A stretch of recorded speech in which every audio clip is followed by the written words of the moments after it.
حال ہی میں CNBC پاکستان کے پروگرام پاکستان آج رات میں کراچی کی صورتحال پر بات کرنے کے لیے حکمران جماعت سے تعلق رکھنے والے رفیق انجینئر کو مدعو کیا گیا، مگر شاید انہیں حقائق کا جواب دینا پسند نہیں آیا، جبھی تو وہ کچھ دیر بعد مائک پھینک کر اینکرز کو برا بھلا کہتے نظر آئے۔ کو مار دیا جاتا ہے۔ کیا بات کروں میں آپ سے؟ سلیم شہزاد کا کیس کوئی پرانا کیس نہیں ہے رفیق انجینئر صاحب، نیوی پہ اس نے ایک رپورٹ دی تھی، اس کو گولیوں سے چلنی کر دیا گیا۔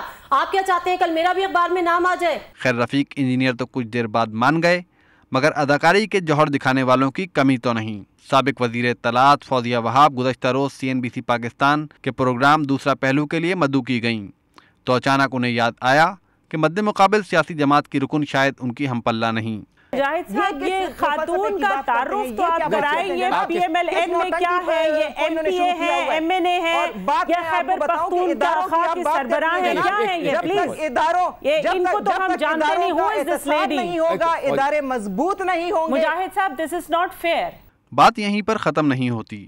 آج CNBC پاکستان کے پروگرام پاکستان آج رات سے مسلم لیگ نون کے رہنما احسن اقبال یہ کہہ کر اٹھ گئے کہ وہ ایک ڈکٹیٹر کے نمائندے سے بات نہیں کر سکتے۔